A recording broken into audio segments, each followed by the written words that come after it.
సంకల్పంలోనే చాలా విషయాలున్నాయి కదా! ఇవన్నీ తెలుసుకోవడానికి ఈ వీడియోని చివరి వరకు చూడండి. నమస్తే అండి. ఓం శ్రీ గురుభ్యో నమః. ఓం శ్రీ మాత్రే నమః. ఓం శ్రీ మహాగణాధిపతయే నమః. శివాయ గురవే నమః. ఓం నమః శివాయ. ఓం శ్రీ మాత్రే నమః. ఓం శ్రీ గురుభ్యో నమః. ఓం వందే గురుపదద్వంద్వమవాంగ్మానస గోచరం రక్తశుక్ల ప్రభామిశ్రమ తర్క్యం త్రైపురం మహః.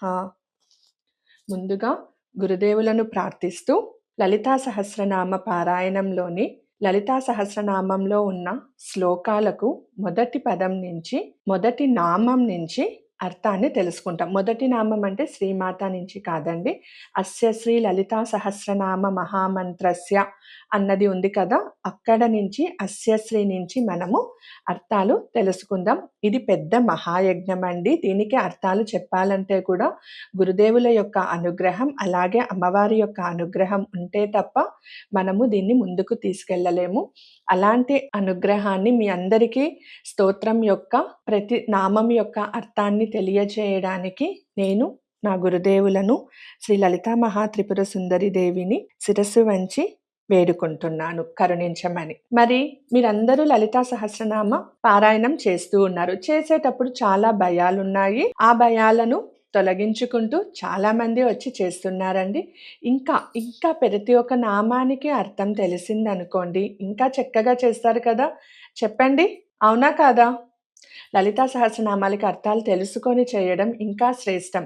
తెలియకుండా చేస్తే ఎంత పుణ్యం ఉంటుందో తెలుసుకొని చేస్తే అంతకు మరింత పుణ్యం ఉంటుంది. ఎందుకంటే అమ్మవారిని మనము నిరంతరం ధ్యానిస్తూ ఉంటాము, చూస్తూ ఉంటాము.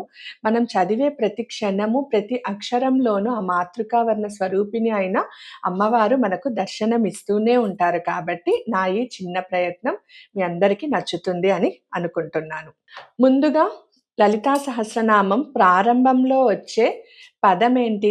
అస్య శ్రీ. సంకల్పం చెప్పుకునేటప్పుడు గురు ప్రార్థన, అంగన్యాస, కరన్యాసాలు, ధ్యానంకి ముందుగా మనము సంకల్పం చెప్పుకునేటప్పుడు అస్య శ్రీ లలితా సహస్రనామ మహామంత్రస్య అని చెప్తాం కదా. అస్య శ్రీ, అస్య శ్రీ అనే పదంకి అర్థం ఏంటి? ఎందుకు మనం అస్య శ్రీ అనే అనాలి? అస్యశ్రీ అనే పదం చాలా ముఖ్యమైనది మరియు చాలా చిన్నదిగా ఉన్నప్పటికీ అనిపించినప్పటికీ దాని వెనుక ఉన్న మహత్తరమైన ఆధ్యాత్మిక వైజ్ఞానిక రహస్యాలు దాగి ఉన్నాయి. మనం ఎవరినైనా పిలిచేటప్పుడు మర్యాదగా రండి, కూర్చోండి అని అంటాం కదా. అలాగే సాధారణంగా మనం ఏదైనా పూజ చేసేటప్పుడు అస్య శ్రీ లలితా సహస్రనామ మాలా మంత్రస్య అని చదువుతాము. దీని వెనుక ఉన్న ఆధ్యాత్మిక రహస్యం తెలుసుకోవడానికి మీరందరూ సిద్ధంగా ఉన్నారా? చెప్పడానికి నేను సిద్ధంగా ఉన్నాను. వినడానికి మీరు సిద్ధంగా ఉన్నారా? కమెంట్ చేయండి. మీరందరూ ఏదైనా పని ప్రారంభించేటప్పుడు మీరు ఎలా ప్రారంభిస్తారు? ఇప్పుడు తిరుమల దర్శనానికి వెళ్ళాలి అంటే మీకంటూ ఒక గుర్తింపు కార్డ్ అయినా ఆధార్ కార్డు ఉంటుంది కదా. మీరు ఏ పని చేయాలన్నా, ల్యాండ్ రిజిస్ట్రేషన్ అయినా ప్రతి ఒక్క దానికి మీకంటూ ఒక గుర్తింపు కార్డు ఉంది. అదేంటి? మీ ఆధార్ కార్డో, మీ పాన్ కార్డో అలా ఏదో ఒకటి ఉంటుంది. అవునా? అలాంటిదే ఈ అస్యశ్రీ కూడా. అస్యశ్రీ అంటే ఇది లేదా దీని యొక్క అర్థము. అస్యశ్రీలో శ్రీ, శ్రీ అనేది మీ అందరికీ తెలిసినదే. ఎవరికైనా గౌరవార్థకంగా చెప్పాలి అంటే ముందుగా శ్రీమాన్ అంటాము. శ్రీ అని వారి పేరు చెప్తాము. పెద్దవాళ్ళని పిలిచేటప్పుడు శ్రీ సూర్యనారాయణ శెట్టి గారు, శ్రీ సూర్యనారాయణ గారు అనేసి అంటాం. అంటే వారికి మనం ఇచ్చే మర్యాద.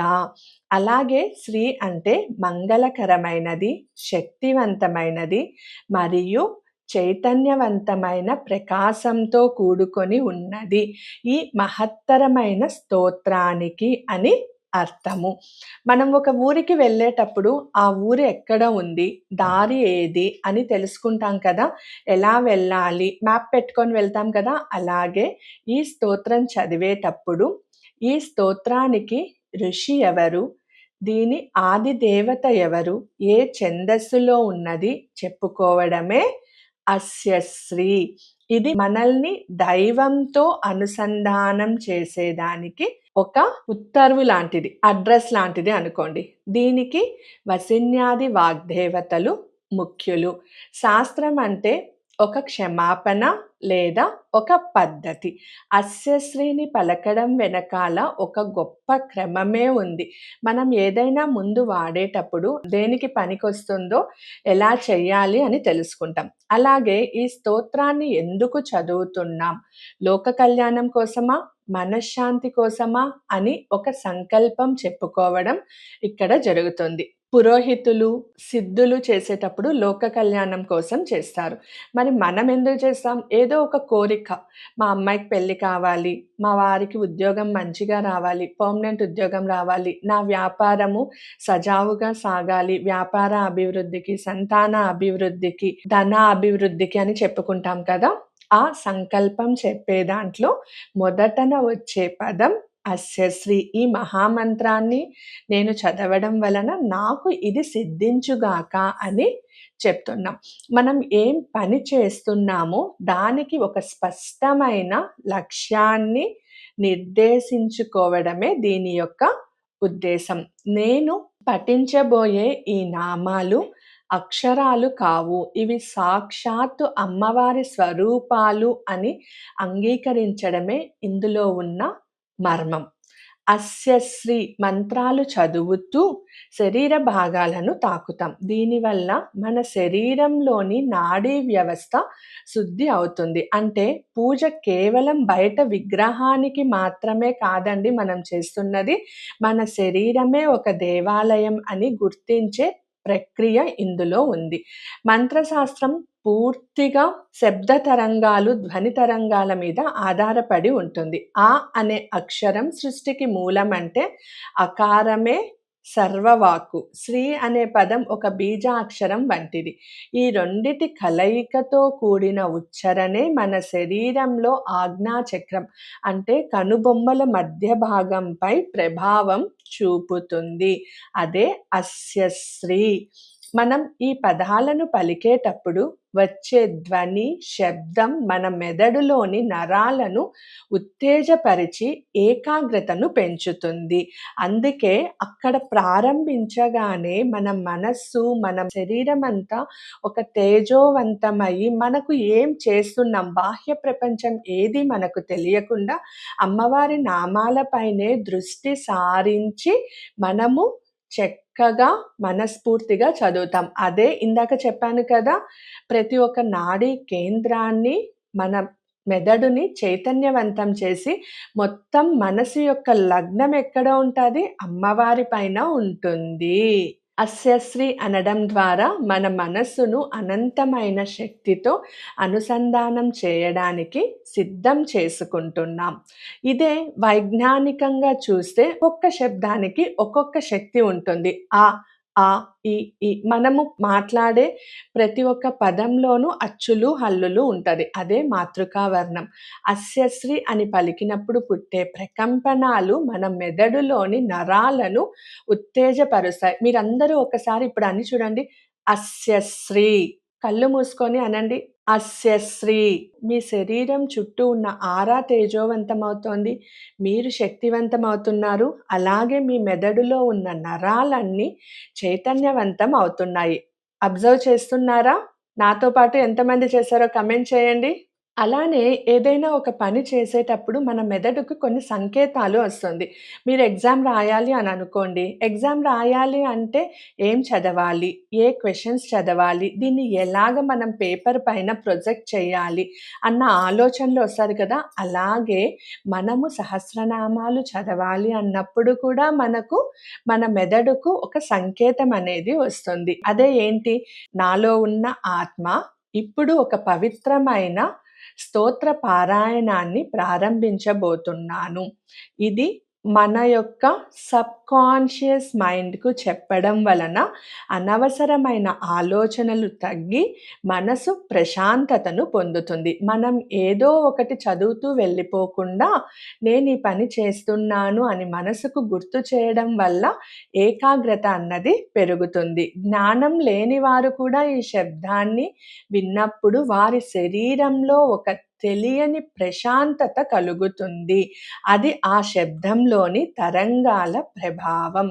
ప్రతి మంత్రానికి ఒక ఋషి, ఒక ఛందస్సు, ఒక దేవత ఉంటారు. ఇది ఒక శాస్త్రీయమైనటువంటి ఫార్ములా లాంటిదనే చెప్పుకోవచ్చు. ఉదాహరణకు ఒక ఇంటికి వెళ్ళినప్పుడు తలుపు తట్టి నేను వచ్చాను అని చెప్పడం ఎలాగైతే ఉంటుందో, నేను వచ్చాను అంటే మీరెవరో వాళ్ళకి తెలియనప్పుడు మీ నాన్నగారి పేరు, మీ తాతయ్య గారి పేరు, మీ ఇంటి పేరు అన్నీ చెప్తారు కదా! అలాగే అమ్మవారి నామాలను పఠించే ముందు, సాధన చేసే ముందు, ఉచ్చరించే ముందు, సహస్రనామాలు చదివే ముందు, అమ్మా నేను సిద్ధంగా ఉన్నాను. నీ శక్తి నాలోకి ప్రవేశింపచేయి అని అనుమతి కోరడమే అస్యశ్రీ. ఎంత చిన్న పదానికి ఎంత పెద్ద అర్థం ఉంది కదండీ! ఏదైనా ఒక మొక్కకి నీళ్లు పోసేటప్పుడు ఆ నీరు వేర్ల ద్వారా వెళ్ళి చెట్టు మొత్తానికి ఎలాగైతే శక్తినిస్తుందో, ఈ అస్యశ్రీ అనే పదం ద్వారా మనము చేసే స్తోత్ర పారాయణం మన ఆత్మ అనే వేరుకు చేరుతుంది. ఆ ఆత్మ అన్న వేరుకు ఎప్పుడైతే చేరుతుందో ఈ శక్తి, అది మీ శరీరమంతా ప్రవహింపచేసి, చైతన్యవంతం చేసి, మీ యొక్క స్థితిని మొత్తం అమ్మవారి పాదాల చెంతన, అమ్మవారి చెంతన పెడుతుంది. మనకు చదువు రాలేదు అంటే చదవడం రాదు, నేను చూసి చదవలేను అన్నవారు కూడా అక్షరాలు రాలేకపోయినా ఈ పదంలోని భక్తిని, శబ్దాన్ని, లయను నమ్మి వింటే చాలండి. ఆ శక్తి మనకు అమ్మవారే ప్రసాదిస్తుంది. ఇప్పుడు అర్థమైందా? ఒక చిన్న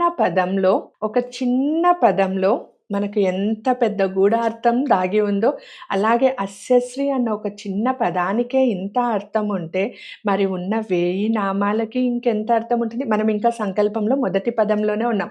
సంకల్పంలోనే చాలా విషయాలు ఉన్నాయి కదా! ఇవన్నీ తెలుసుకోవడానికి ఈ వీడియోని చివరి వరకు చూడండి.